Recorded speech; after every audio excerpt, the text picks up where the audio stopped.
Selamat pagi Misilin, Misaknas, dan Pak Bambang. Saya Giri Delvinoyap dari kelompok A akan mempresentasikan perancangan Office Indomarko. Seperti yang diketahui oleh masyarakat Indonesia, Indofood merupakan perusahaan yang menyajikan berbagai jenis makanan dan minuman. Tujuan utama dari perusahaan ini adalah menjadi perusahaan Total Food Solution. Apa itu Total Food Solution? Itu adalah di mana PT Indofood ini menciptakan sistem produksi berupa siklus, di mana PT Indofood ini akan menanam sendiri bahan baku makanannya hingga mengolah sampah limbah penggunanya. Dalam proses pengolahan limbah ini menarik karena PT Indofood bersama 5 perusahaan lainnya itu menciptakan asosiasi yang mengurus pengumpulan sampah plastik konsumen mereka. Nantinya pada slide perancangan berikutnya akan saya jelaskan penerapan material daur ulang di perancangan saya. Untuk mencapai tujuan perusahaan tersebut, Indofood mendirikan beberapa anak perusahaan. 3 perusahaan produsen yaitu Indofood CBP, Indoagri, dan Bogasari, serta 1 anak perusahaan di bidang distribusi, yaitu Indomarko. Indomarko berperan penting untuk menghubungkan produk Indofood dengan konsumen penikmatnya yang tersebar di seluruh Indonesia. Dari hasil wawancara, saya dengan Direktur Indomarko menemukan beberapa karakter perusahaan, seperti budaya kerja yang diterapkan bersifat konservatif dan formal, struktur kepemimpinan mengutamakan hierarki pada struktur organisasi, dan karakter perusahaan lainnya yang tertera di sini. Dapat terlihat dari desain existing kantor, area kerja belum memenuhi kebutuhan area penyimpanan dan penempatan fasilitas area kerja. Selain itu, belum tercerminkan pada suasana kantor bahwa ini merupakan kantor Indomarko, melainkan hanya terlihat seperti kantor sewaan yang biasa digunakan perusahaan apapun. Berikutnya ini adalah data referensi jurnal yang menemukan penyebab stres pekerja Indomarko, dengan paling tinggi ditempati oleh kondisi kerja yang buruk dan terhambatnya relasi vertikal dan horizontal. Maka, HMW dari perancangan ini adalah bagaimana menampilkan karakter perusahaan Indofood sebagai Total Food Solution Company, budaya kerja yang formal, dan tujuan Indomarko menghubungkan produsen kepada konsumen yang tersebar di seluruh Indonesia yang diintegrasikan dengan program Green Office dalam perancangan desain kantor di masa pandemi ini.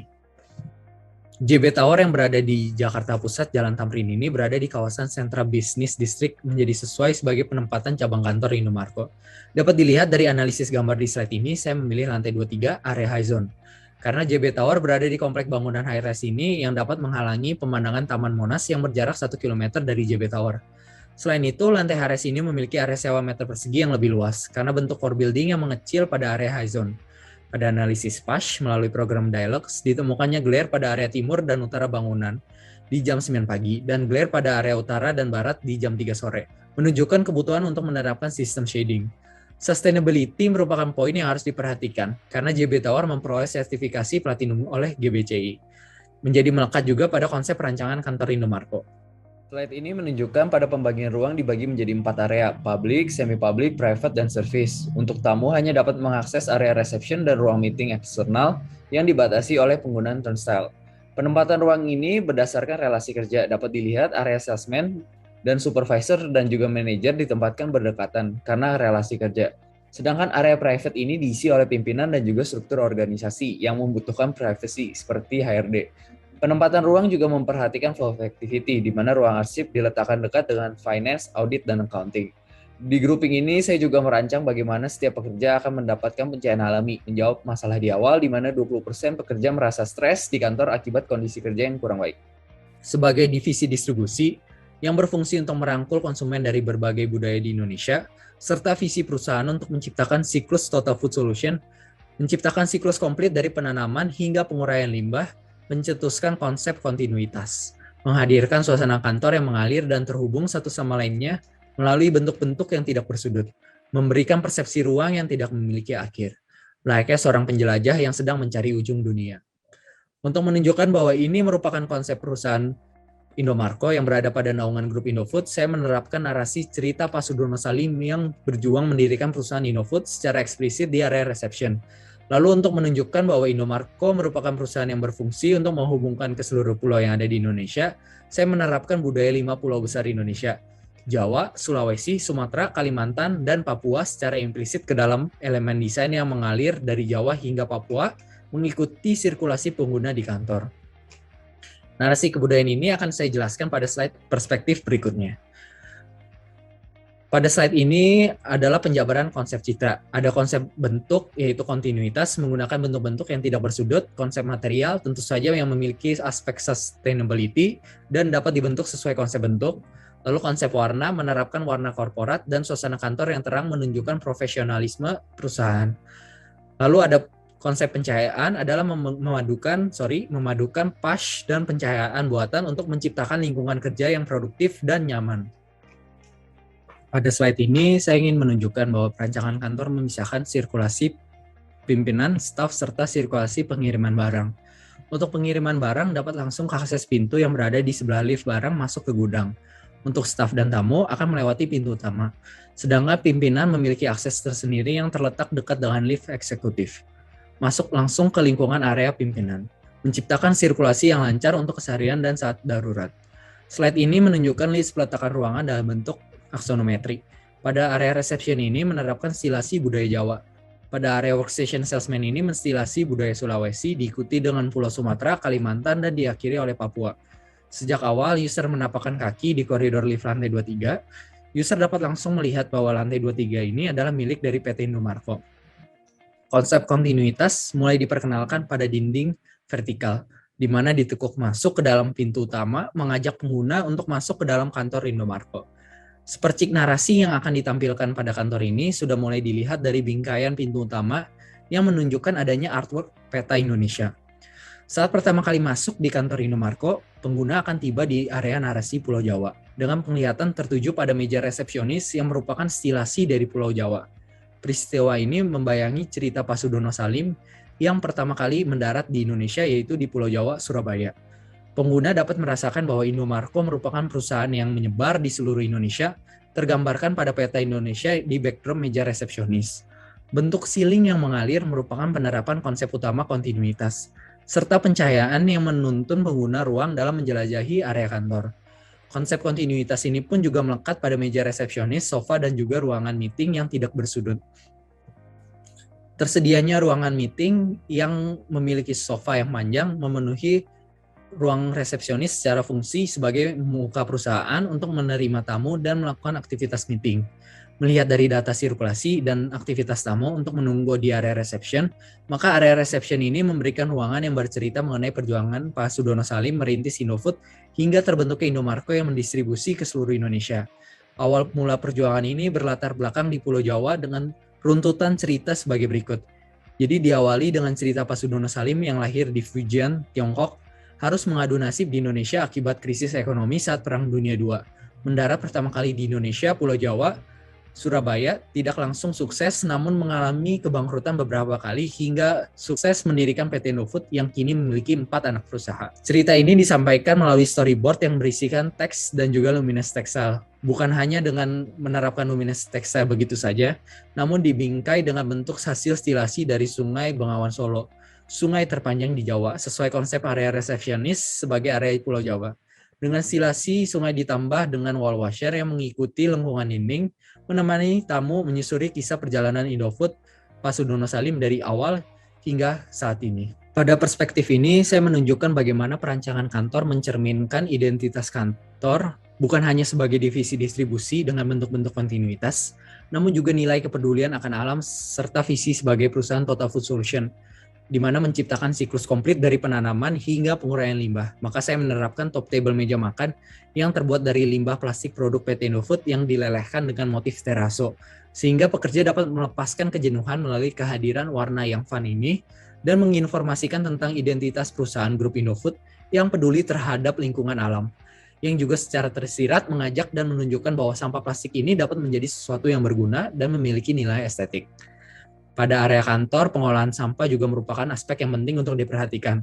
Dimulai dari sampah kertas, sampah plastik, sampah organik, hingga sampah perlengkapan medis seperti masker, dapat menjadi sumber berkembangnya virus COVID. Dengan itu, perancangan kantor Indomarko menerapkan sistem pembuangan sampah yang didesain secara khusus dengan implementasi lampu UVC yang secara konstan mendisinfektan area pembuangan. Lampu UVC ini diperlengkapi oleh sensor yang diletakkan di samping tower kabinet, sehingga jika terdeteksi ada manusia mendekati, secara otomatis lampu akan berubah menjadi normal lamp mode, mencegah terpaparnya exposure UV pada manusia. Masuk ke dalam area dengan budaya Sulawesi, menerapkan kapal pinisi sebagai warisan budaya tak benda dari Sulawesi, dengan cerita seorang pangeran yang menggunakan kapal pinisi untuk berlayar menuju Tiongkok, bertujuan ingin meminang putri kerajaan Tiongkok. Menjelang sampai di kerajaan, kapal pinisi yang dinaikinya ini terhantam oleh ombak besar dan serpihan kapal pinisi terdampar di 3 desa. Akhirnya ketiga desa ini menyatukan kembali serpihan kapal dan berhasil dirakit kembali menjadi satu kapal. Satu kampung membuat badan kapal, satu kampung merancang kapal, dan satu kampung lagi menyatukan dan merakitnya kembali menjadi satu. Narasi ini menunjukkan value dari Indofood, bagaimana 3 desa bekerja sama untuk membangun kapal pinisi, di mana kapal pinisi ini memiliki 2 tiang dengan 7 layar, melambangkan bahwa kapal ini dapat mengarungi 7 samudera. Seperti Indofood yang memiliki 3 anak perusahaan yang menghasilkan makanan dan satu divisi distribusi yang mengikat itu semua, yaitu Indomarko. Jika tidak bekerja sama, maka makanan tersebut tidak dapat sampai ke seluruh Indonesia dan internasional yang dilambangi oleh 7 samudera. Penerapan pada desain adalah stilasi dari 7 layar ini digambarkan dengan 7 garis LED yang tersebar pada area kolom yang menjorok mengikuti bentuk dari layar kapal pinisi. 3 layar di bawah dan 4 layar di atas. Cerita ini disampaikan melalui storyboard seperti yang terlihat di perspektif. Slide ini menunjukkan konstruksi terbentuknya kolom pinisi yang menggunakan modul-modul glass fiber yang dicetak melalui komputasi. Dirakit dengan konstruksi besi, diperkuat dengan sekrup, dipasangnya pencahayaan, dan tahap akhir didempul untuk membersihkan sambungan dan sekrup. Berdasarkan sistem kerja Indofood, penempatan workstation akan menggabungkan tim kerja pada satu area dekat, menghasilkan flow of activity yang efisien dan efektif. Di mana dapat terlihat dari gambar di atas area manager yang saling berhadapan dengan supervisor serta salesman, sehingga pimpinan dapat langsung mengawasi kinerja para karyawan agar tetap pada jalur produktivitas. Dan para karyawan dapat dengan mudah mendapatkan pengambilan keputusan yang berupa tanda tangan dokumen dengan cepat, efektif, dan efisien. Hal ini mensolusikan permasalahan awal pekerja yang 18% mengalami stres yang diakibatkan hubungan di antara atasan dengan karyawan yang kurang berkoordinir dalam pelaksanaan aktivitas kerja. Walau Indomarko merupakan perusahaan konservatif yang memandang tinggi struktur hierarki organisasi, di mana pada kantor existing mengedepankan kenyamanan pimpinan dan kurang memperhatikan ruang kerja rasio pekerja terbanyak yang berupa bawahan atau salesman, menyebabkan sebanyak 20% staf Indomarko stres akibat permasalahan seperti kondisi ruang kerja yang buruk. Oleh karena itu, perancangan kantor Indomarko ini memperhatikan kenyamanan, kesejahteraan, produktivitas, dan keamanan ruang bagi pimpinan dan juga stafnya, menciptakan ruang kerja dengan win-win solution. Dapat terlihat pada perancangan area kerja salesman yang merupakan rasio pekerja terbanyak ini, memaksimalkan bukaan dan pandangan terhadap ruang outdoor. Sehingga secara psikologi, pekerja tidak merasa terkurung dalam suatu ruangan yang tertutup, melainkan mendapatkan pencahayaan alami yang dapat mendukung produktivitas serta pemandangan akan Taman Monumen Nasional yang berada dekat dengan bangunan JB Tower, dapat menciptakan lingkungan kerja yang terasa nyaman dan menstimulasi produktivitas pekerja. Seperti yang sudah dibahas sebelumnya, bahwa perancangan ini memberikan win-win solution bagi pimpinan dan stafnya.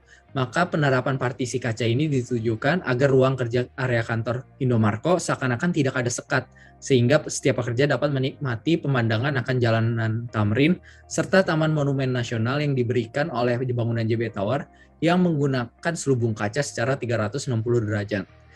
Salah satu elemen desain yang mengikat kesatuan pada perancangan kantor Indomarko ini adalah profil dengan finishing satin metal yang ditemukan sepanjang sirkulasi kantor Indomarko, memberikan rasa kontinuitas sesuai konsep utama. Selain berfungsi sebagai estetika, sambungan ini sebenarnya berfungsi untuk membagi modul kaca menjadi 2, agar muat pada lift barang sehingga mengintegrasi sambungan modul ke dalam desain. Pada area ini menunjukkan kebudayaan akan Pulau Sumatera, khususnya Aceh. Kenapa memilih budaya Aceh? Karena Aceh memiliki sejarah panjang yang cukup terkemuka, di mana Aceh menjadi pusat perdagangan yang mendominasi secara global. Jadi cerita ini tuh mirip dengan tanggung jawab distribusi Indomarko yang memiliki tugas untuk merangkul seluruh sudut Indonesia dan bahkan mancanegara. Melalui stilasi bentuk pakaian budaya Aceh yang diterapkan pada kolom, serta ciri khas warna emas yang diterapkan pada profil pertemuan antara dua material lantai berbeda.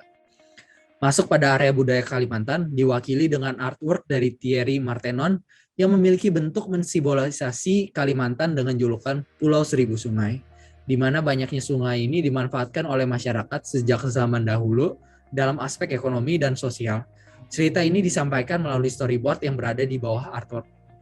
Mensolusi dari analisis permasalahan ruangan meeting existing di mana tidak adanya fasilitas stop kontak yang terintegrasi pada meja menyebabkan ruangan meeting menjadi berantakan, serta tidak adanya kesiapan dalam menghadapi pandemi di mana sekarang komunikasi telah beralih menjadi via daring.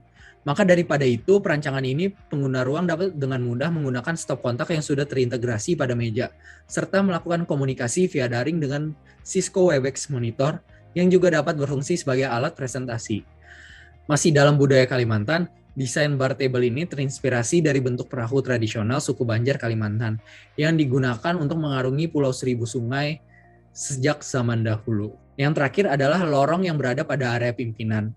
Ini yang menceritakan tentang kebudayaan Papua, terinspirasi dari kulit biji buah pala yang memiliki bentuk yang unik dan khas. Tumbuhan ini merupakan komoditas perdagangan rempah-rempah yang penting untuk lokal maupun mancanegara. Buah pala yang tumbuh di Papua merupakan buah dengan bentuk melonjong seperti lemon, berdaging, dan ketika sudah masak, kulit dan daging buah ini akan membuka. Akan terlihat biji berwarna coklat yang terbungkus fuli merah. Elemen inilah yang akan distilasi kepada lorong Papua, seakan-akan dinding vertikal ini sebagai kulit pala yang terbuka menunjukkan isinya. Pada akhir dari cerita ini, pengguna ruang akan memperoleh pengalaman untuk menjelajahi 5 budaya dari 5 pulau besar Indonesia. Sama seperti Indomarko yang terus mengarungi pulau-pulau Indonesia untuk merangkul dan bersama-sama dapat menikmati produk-produk Indofood. Sekian perjalanan menyusuri 5 budaya pulau besar Indonesia telah berakhir di sini. Saya Gary Delvino mengucapkan terima kasih.